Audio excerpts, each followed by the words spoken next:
Ismael Tolosa, ingeniero en alimentos, magíster y doctor en economía. Es además gerente del convenio de desempeño Universidad es Territorio de la Universidad de la Frontera. Hoy conversaremos en el café sobre la importancia de la descentralización en los territorios para el desarrollo de las comunas y regiones del país.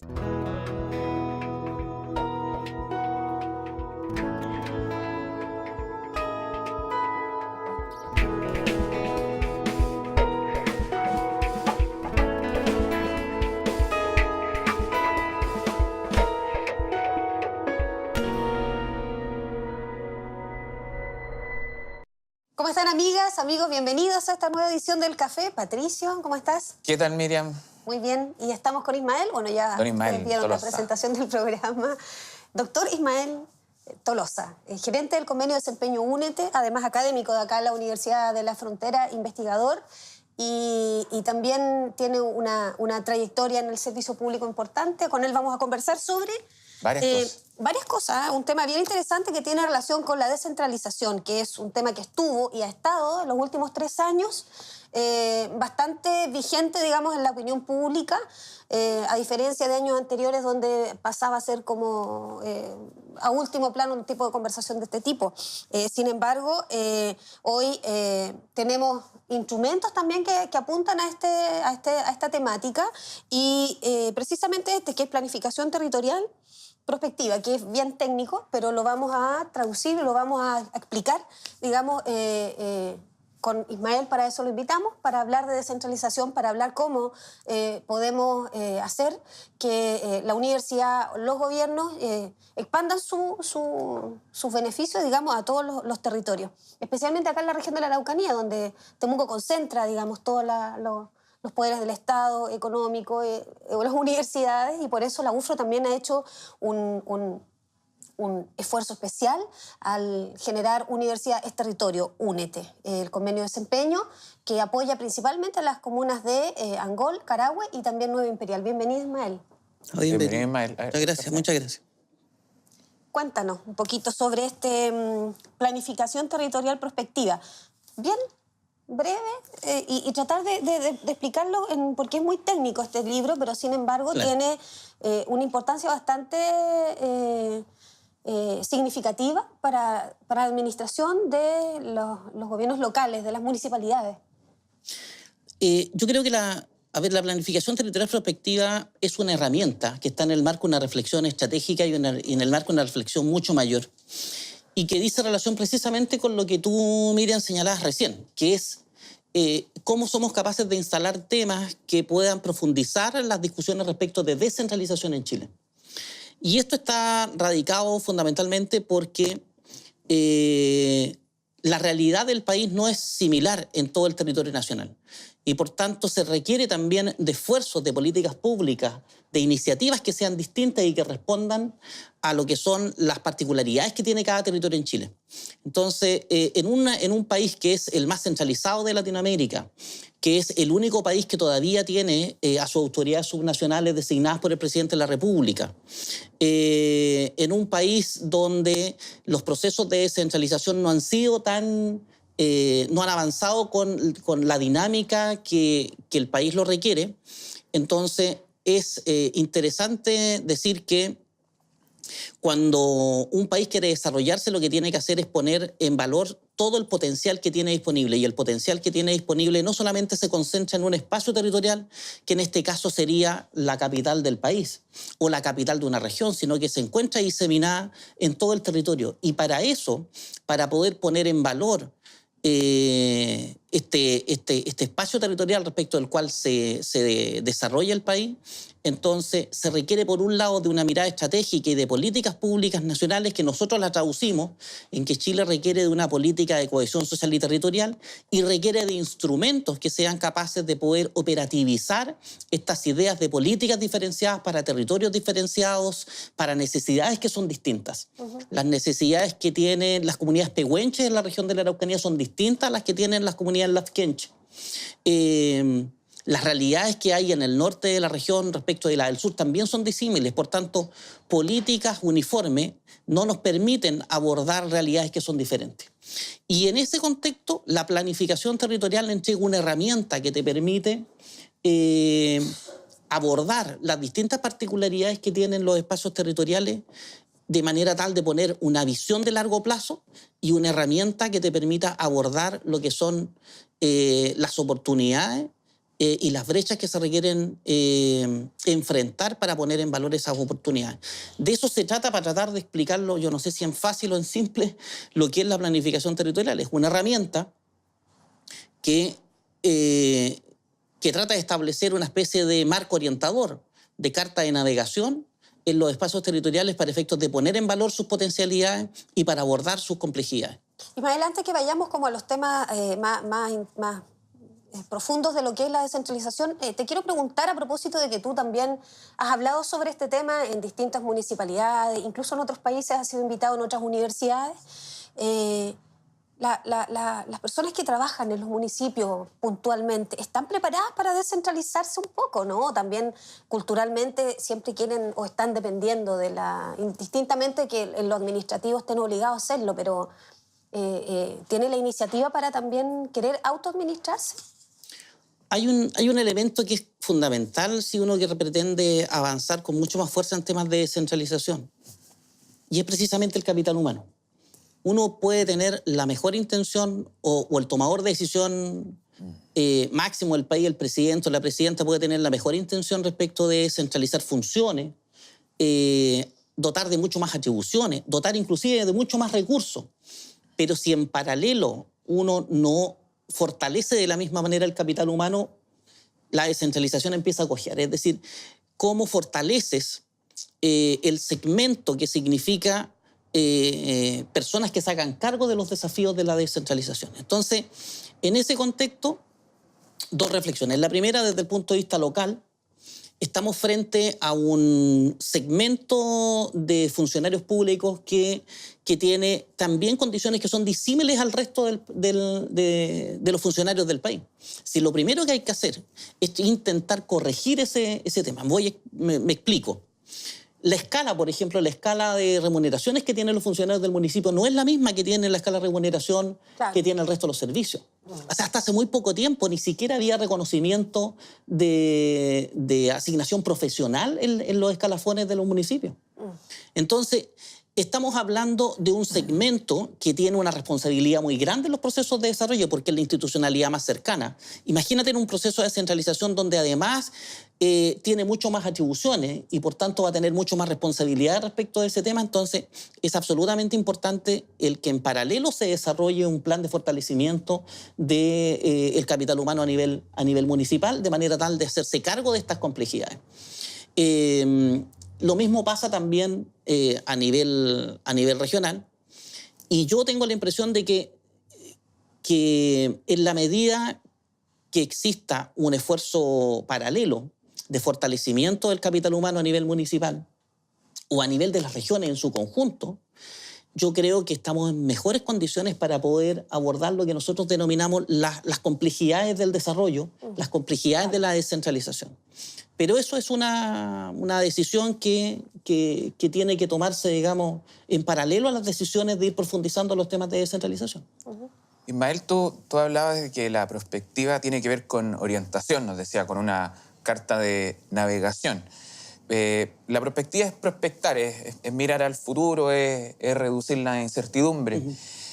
Pero en Chile y en América Latina nosotros hemos sido testigos que muchas veces el mirar a largo plazo, las políticas de 10 años siempre sucumben a los cambios de gobierno, a los cambios de colores políticos, que en ocasiones echan por tierra planificaciones que son hechas de muy buena manera, incluso con un enfoque prospectivo a 15 años, pero el nuevo gobierno que asume por no, digamos, por no ejecutar un plan que no corresponde a su color, finalmente hemos visto que muchas veces estas cosas se desechan, sean buenas, digamos, sean del color político que sea, digamos. Eso ocurrió en temas de tecnología, en temas de capital humano, e incluso a niveles regionales. También hemos visto cómo se han prospectado cosas. La región de la Araucanía en 30 años, después se cambia intendente, se cambia color político y se coloca una nueva planificación, un nuevo diagnóstico. cómo la planificación territorial prospectiva maniobra también con esa particularidad que al parecer tenemos en Chile y tenemos en América Latina. A ver, primero la reflexión es correcta. Es decir, aquí está... en algún minuto pusimos un nombre medio pomposo a un escrito que daba cuenta precisamente de esto, que era como la axiología fundacional como frena los procesos de desarrollo y que en palabras simples significa este sentimiento fundacional que tienen las autoridades que asumen una responsabilidad, que quieren ponerle su sello a todo y por tanto cualquier cosa que signifique, que marque, digamos, un gobierno anterior, una reflexión anterior, una iniciativa anterior, entonces termina sucumbiendo frente a esta posibilidad de dotar de mi impronta, digamos, una política pública. Ese espíritu fundacional. Exactamente, el espíritu fundacional. Por tanto, en ese contexto, entendiendo de que inclusive podríamos decirlo, es parte de la naturaleza humana, que alguien que está en una posición de poder pretenda dotar, digamos, esa posición de poder por una cuestión de trascendencia, de sus particularidades, de su impronta, de su manera de mirar, digamos, la gestión. Independiente de eso, tengo la impresión que los procesos que se han sostenido más en el tiempo, desde el punto de vista de acuerdos, son aquellos que trascienden lo que son la cúpula de los tomadores de decisión y que forman parte de las aspiraciones que tienen los actores que están un poco más abajo o que están fundamentalmente a la base de lo que son el liderazgo de estas transformaciones. Es decir, uno podría decir que existe mucho más probabilidad de dar sostenibilidad a ciertos procesos, a ciertas políticas, en la medida que hay consensos básicos y mínimos a nivel meso o a nivel local que hacen que estas políticas sean sostenibles en el tiempo. Voy a poner un ejemplo. Por ahí, por el año 2000, se toma la decisión de avanzar en Chile en políticas de desarrollo territorial. Y se instalan una serie de experiencias en la Araucanía y en Chile, que es el desarrollo de una mirada de la política pública basada en un territorio, con particularidades, con ciertas identidades que hacen particular ese espacio. Voy a contar el caso que conozco más de cerca, que es un caso en la región de la Araucanía, que es Araucanía Andina, y que tenía la particularidad que generó un desarrollo de capital social comunitario bastante fuerte. Por tanto, cada vez que había una elección de alcaldes, una elección política, y tenían que optar, digamos, por alguien, eran precisamente los actores locales los que citaban a los candidatos para poder preguntarles cuál iba a ser su propuesta o su posición frente a lo que ha sido, lo que era precisamente ese programa que, claro, que estaba a cargo, digamos, del desarrollo de este espacio territorial que era Araucanía Andina. Y por tanto ahí, podríamos decir, la coalición de actores locales obligaba al tomador de decisión a asumir una posición respecto de lo que es una mirada al territorio. Eso derivó en que ese proceso se sostuvo durante mucho tiempo. Por tanto, eso es relevante. Nosotros decimos, el desarrollo de un espacio territorial no se juega ni en la planificación, se juega solamente en la medida que tú eres capaz de dotar de poder, de descentralizar, de dotar de poder a los actores locales y que los actores locales se transformen, pasen de objetos de políticas públicas a sujetos del desarrollo, a recibir instrumentos, planes y programas y a ver cómo postulo, a formar parte de las reflexiones y de los desafíos que significa abordar las complejidades del desarrollo en un espacio territorial, pero donde yo me siento parte. Y en la medida que yo formo parte de aquello, entonces puedo tener mucho más, o puedo exigirle a quien toma decisiones mucho más, una mejor disposición impronta o mejorar, digamos, sus políticas de manera tal de poder coayudar en estos procesos. Se mejoran los procesos de control social de las políticas públicas, se mejoran los espacios de co-creación de soluciones, y yo creo que hacia allá es donde tenemos que ir avanzando. Si me aprietas un poco más, yo diría, la región de la Araucanía, sentémonos en la región de la Araucanía. La región de la Araucanía, no quiero decir en vez de además de sumar a las reflexiones que hoy día existen de que para abordar las complejidades de la región de la Araucanía parece que la única solución es tener mayor presupuesto, yo me permito discrepar de aquello. Yo creo que la principal forma de abordar las complejidades en la región de la Araucanía es precisamente haciendo distinto la política pública que se aplica en esta región. Si en esta región no hay políticas diferenciadas, en esta región no hay instalado, digamos, espacios de reflexión respecto de lo que es el desarrollo de los territorios. Aquí no hay políticas diferenciadas para territorios diferenciados. No hay espacios de participación vinculante. Yo personalmente he hecho un análisis de todos los espacios de participación que hay en todos los servicios y no he encontrado espacios de participación vinculantes más allá de reunir a la población a preguntarle de qué color quieren el cerco o si la costanera la quieren de fierro o la quieren de madera. Pero la participación vinculante termina en el diseño de algunas obras. Es simbólica. Es simbólica. Consultiva, digamos. La participación sin vinculante significa cuando yo confío en las organizaciones y los actores del espacio territorial y soy capaz de ponerme a disposición de esas reflexiones y de modificar la política pública y de establecer énfasis respecto de lo que son las necesidades de ese espacio en función de esa reflexión. Yo tengo la impresión de que las formas de hacer política pública en la región de la Araucanía hacen que no avancemos tan rápido en superar las complejidades de la región. Creo que más allá de aumentar los presupuestos, si aumentamos los presupuestos con los mismos mecanismos de ejecución presupuestaria, no es mayor el impacto que vamos a generar. Yo creo que con la misma plata, pero cambiando un poco la lógica... Y mejor coordinación de actores también. Mejor coordinación de actores, mejor focalización, flexibilidad en los instrumentos, o mejor dicho, en la ejecución de ese presupuesto, empoderamiento de actores locales, reflexiones, digamos, con la ciudadanía, con las organizaciones respecto de dónde están las complejidades que ir a abordar, coparticipación en las soluciones o en el diseño de las soluciones. Aquí se hizo un ejercicio hace poco que se llamó Araucanía Habla. La principal demanda que surge de la Araucanía Habla, o una de las principales demandas, eran precisamente espacios de participación vinculante. O sea, aquí el desarrollo, la economía regional, si bien es cierto tiene un componente eminentemente técnico, yo creo que el principal valor que tiene, o mejor dicho, la principal característica que tiene detonar procesos de desarrollo en entornos de complejidad, más allá de un elemento técnico-económico, creo que hay un elemento sociológico relevante, que es cómo generas espacios de participación vinculante, instancias de conversación público, privado, académico, y cómo rompes esta dinámica que hay en Chile y Latinoamérica, que la política pública opera sobre la base de la oferta de instrumentos, planes y programas y no sobre la adecuación de estos instrumentos, planes y programas a las demandas que tienen los ciudadanos. Ismael, en Chile hemos visto los últimos años muchas protestas que tienen que ver con temas relacionados a la descentralización, pero que no se conceptualizan desde los actores que están ejecutando esas demandas como descentralización, sino por problemas específicamente, digamos, vinculados a un territorio. Los problemas en Freirina, los problemas que en Aysén, en Magallanes, en el norte.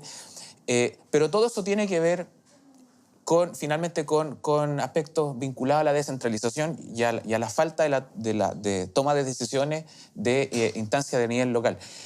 ¿Cómo todo este tipo de problemas que hemos tenido en Chile, estas demandas territoriales, tienen que ver con descentralización, Ismael? ¿Cómo se puede entender de forma práctica y no como una conceptualización de cientista político, digamos, para que la gente pueda entender por qué es importante también tener ciertos niveles de descentralización y cómo eso también puede ayudar a las comunidades, a los territorios? Voy a explicar de manera simple.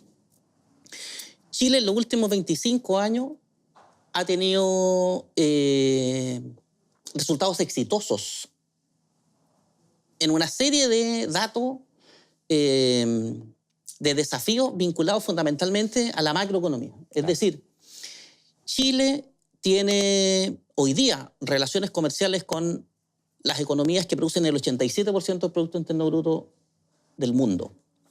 Chile tiene un ingreso per cápita de $23.165, ajustado a paridad de poder adquisitivo. Chile tiene una inflación controlada en torno al 3,5-4%. Chile tiene tasas de empleo que están bordeando el 6% y en algunas regiones inclusive llegando a cifras de pleno empleo. Inclusive hay déficit de mano de obra, sobre todo en la zona norte, en la zona por ejemplo, de O'Higgins, vinculado fundamentalmente a la cosecha de fruta. Y este país, con todas estas cifras, Chile ha tenido enormes avances en reducción de la pobreza y la indigencia, medido por ingreso. Y eso ha llevado a que Chile en 2009 ingresó, digamos, a esta organización de países que se llama la OECD. Sin embargo, durante estos últimos 25 años no hemos sido tan exitosos en reducir, diría yo, los temas de desigualdades de ingreso. Es decir, de todos los países de la OECD, Chile es el que tiene la peor distribución de la riqueza. Cuando nosotros hablamos de desigualdad tenemos dos maneras de mirarla. Uno que es la desigualdad que se produce entre los que tienen más y los que tienen menos. Y aquí viene la reflexión.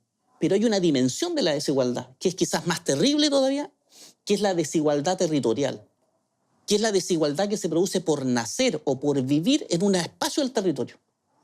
Se supone que los talentos están uniformemente distribuidos en el territorio del país. Pero en consecuencia, muchas veces chilenos viviendo en espacio territorial no tienen las oportunidades para desarrollar esos talentos porque no existe el mismo nivel de acceso a bienes públicos proveídos por el Estado.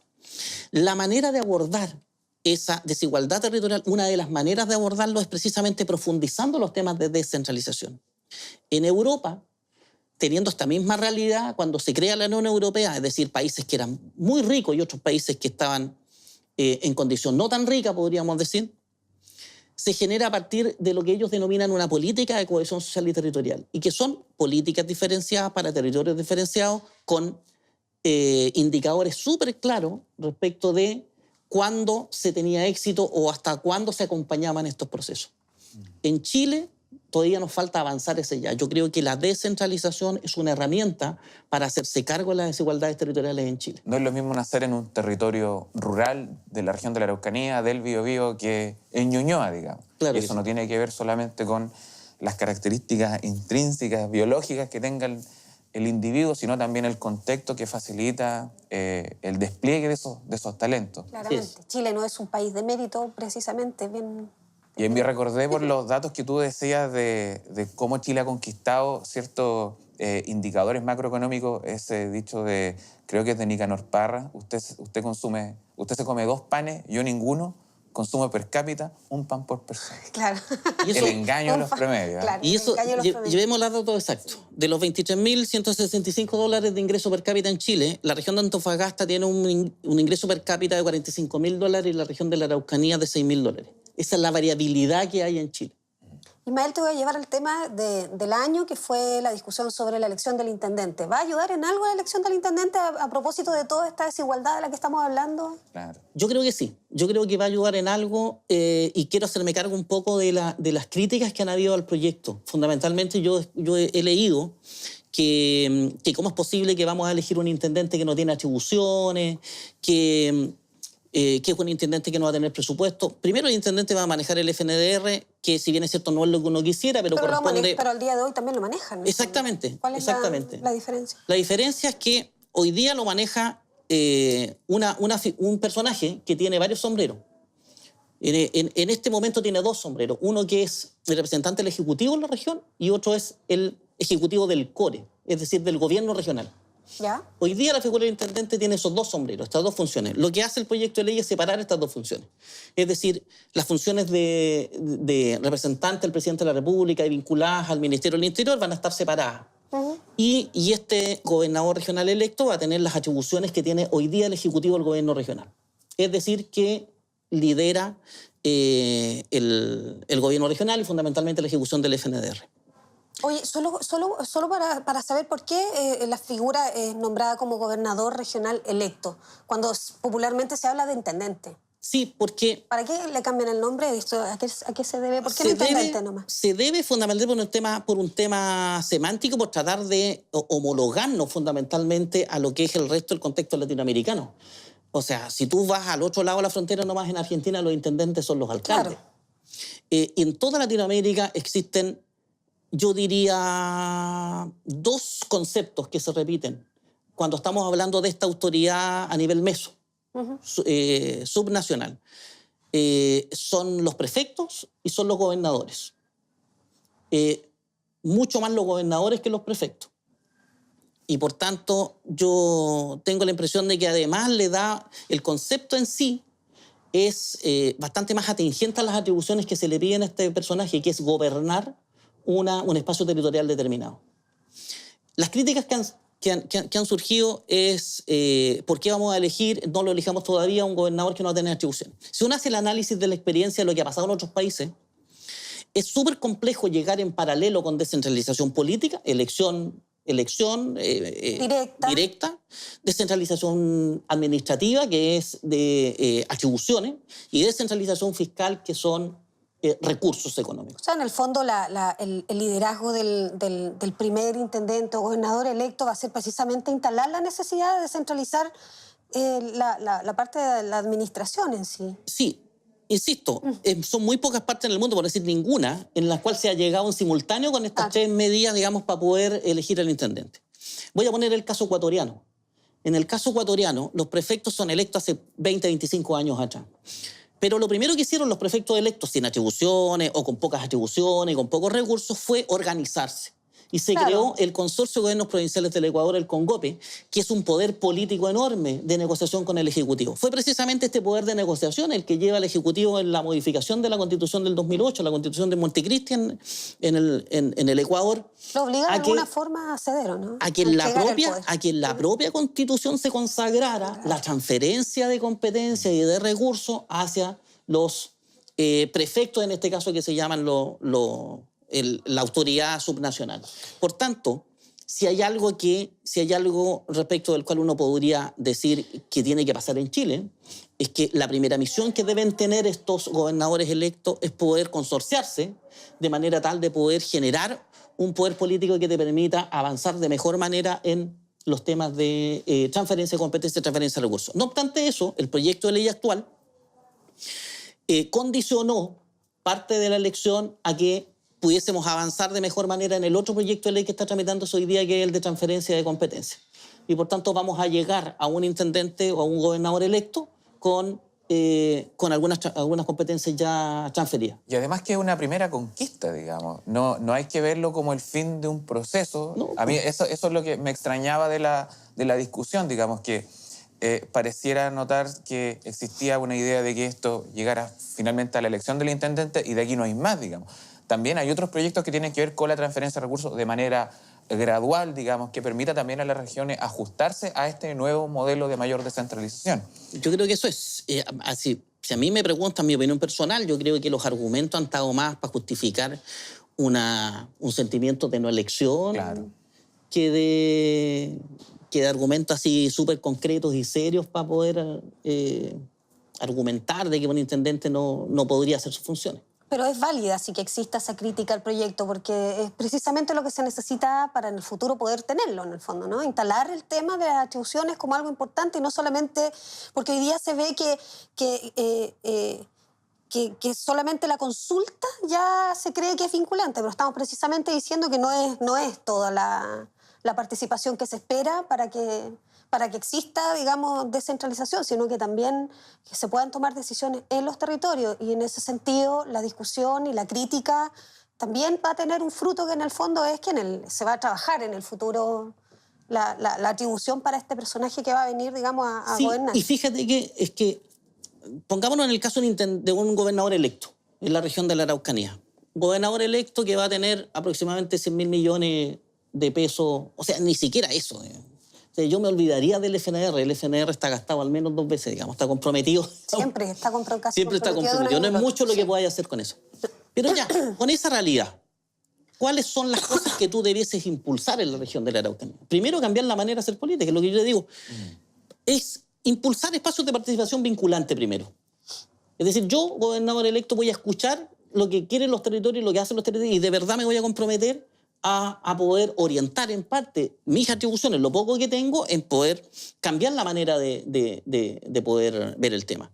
Un intendente o un gobernador electo debe impulsar sí o sí un proceso de profundización del diálogo y de la reflexión respecto de lo que es el tema mapuche en la región de la Araucanía. No tiene que pedirle permiso a nadie. Y además te pone en una posición distinta, porque además eres un personaje legitimado hoy día, legitimado por la gente. Durante mucho tiempo, por no decir hasta el minuto, y me hago cargo de esta reflexión, el mejor intendente en la región de la Araucanía parece que era el personaje que era capaz de invisibilizar el conflicto en la región de la Araucanía. Ese era el mejor. el que ojalá en Santiago no llegara ningún problema. Regularmente los ministros cuando venían a desactivar, digamos, algunas cuestiones complejas firmaban lo que querían. Yo recuerdo muy bien una ministra de Mideplan en ese minuto que firmó cualquier cosa para poder volver a Santiago diciendo que ya el tema estaba resuelto, cuestiones que nos están cobrando hasta el día de hoy. Es decir, esta preeminencia de bajarle el perfil al conflicto, de decir, y eso está dado fundamentalmente porque los intendentes hoy día son funcionarios del Ministerio del Interior. Pero sin atribuciones también van a tener que negociar con la moneda y eso también los va a dejar en una posición debilitada como para ser un poco autónomos. Yo creo que al contrario. Ya. Va a depender de la valentía en realidad del que tenga, ¿o no? Pero es que parte de la exigencia que la ciudadanía tiene que pedirle, digamos, capaz de abordar las complejidades independientes de que alguien, digamos, en Santiago no quiera o vea que esto, digamos, pueda ser un poquito complejo. Regularmente a mí me hacen la pregunta de ¿pero qué va a pasar si un gobernador electo es de un color distinto al presidente? Lo mismo que pasa en el resto de Latinoamérica. Claro.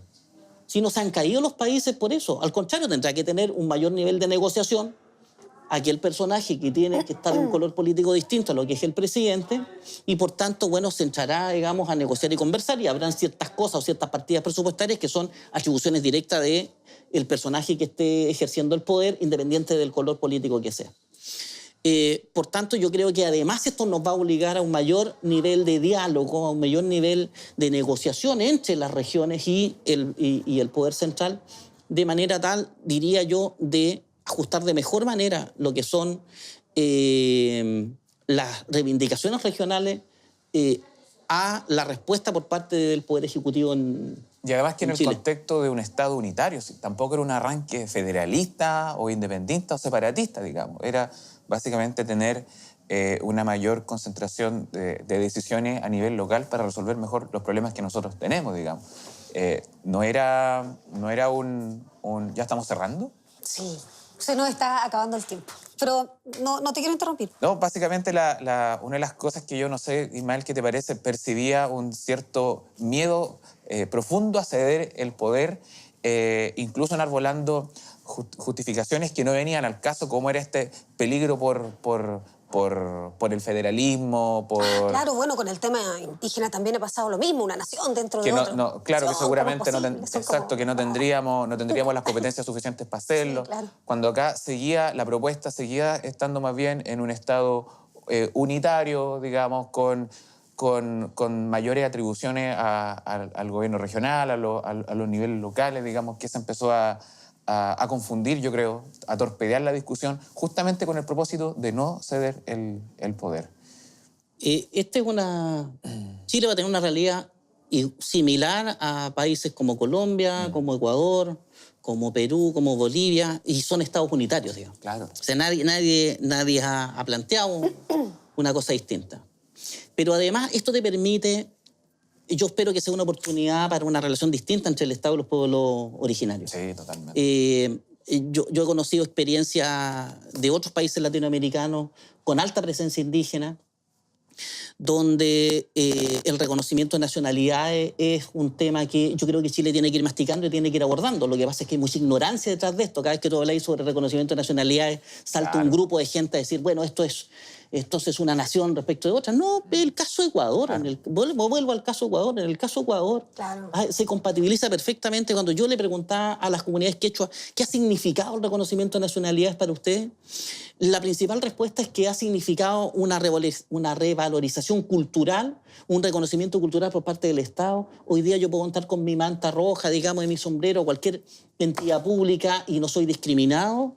Y yo le digo, y el reconocimiento de nacionalidades, les preguntaba, ¿ha significado cupos parlamentarios exclusivos? No. No, nosotros tenemos la fuerza suficiente para sacar 4 o 5 parlamentarios por votos propios.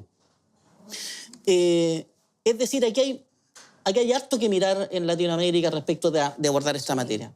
En los temas de justicia indígena, también yo les recomendaría a quienes tengan que asumir el ir a pegarse una vuelta por el barrio y ver cómo otros países han abordado estas materias. Nosotros, por ejemplo, en el instituto tenemos una muy buena relación con Chiapas y espero que podamos también seguir una agenda de colaboración allá. ¿Y por qué nos interesa Chiapas? Porque Chiapas tiene particularidades iguales a la región de la Araucanía.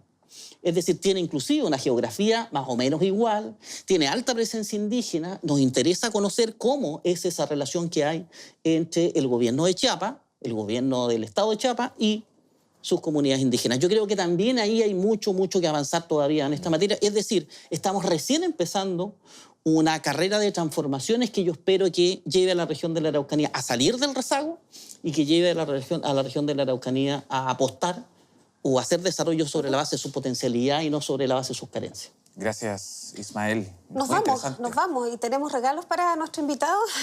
Algunas menciones. Sí. Esta revista se llama Activismo, Autocultivo, Ecología, Investigaciones, de acá de la región de la Araucanía, y es nuestro primer presente para ti, Ismael. Sabemos que te va a ser de mucha utilidad. Y también... A mis hijos, van a estar muy... Y tenemos esto que es una belleza, que a mí me encanta, yo siempre lo digo, que es el calendario con efemérides del pueblo mapuche, totalmente necesario, es hermoso este producto, ustedes lo pueden encontrar en el Instituto de Estudios Indígenas. Ahí está disponible para adquirirlo, Ismael, para ti. Y también de Ediciones Universidad de la Frontera, acá de la colección Espiral Social, Folk Comunicación entre América Latina, diálogos entre Chile y Brasil, como yo sé que a usted, Ismael, le gusta mucho las relaciones internacionales y las ve necesarias para el país. Acá un esfuerzo de la Facultad de Educación, Ciencias Sociales y Humanidades, que, ojo, todos estos libros de la colección Espiral Social están en la página web de la Facultad de Educación, Ciencias Sociales y Humanidades. Y muchas gracias. También sé que te gusta mucho. Sí. El Iguara Chihuailaf, por favor. La vida es una nube azul que, digamos, fue el candidato o el escritor promovido por la Universidad de la Frontera para el premio nacional. Así que también sé que también lo vas a saber valorar. También de Ediciones Universidad de la Frontera. Sí. Y también agradecer a la biblioteca. Sí, por supuesto, la biblioteca de la Universidad de las Fronteras, que nos presta este espacio, esta maravillosa biblioteca. Muchas gracias también. Gracias, Ismael. Gracias, Patricio. Gracias por acompañarnos de la reflexión que cada uno puede hacer en su casa, el tema que hemos conversado. Para mi gusto, lo importante es la capacidad que van a tener las personas que hemos elegido para los distintos cargos, de poder adelantarse, de tener una mirada, una mente un poco más abierta para ir avanzando en descentralización, en realidad en igualdad de oportunidades para todas las personas que vivimos acá en la región de la Araucanía. Preocupa un poco que sean siempre los mismos que salen reelectos. ¿Tendrán esa capacidad? Bueno, para pensarlo. Muchas gracias por acompañarnos acá en el café.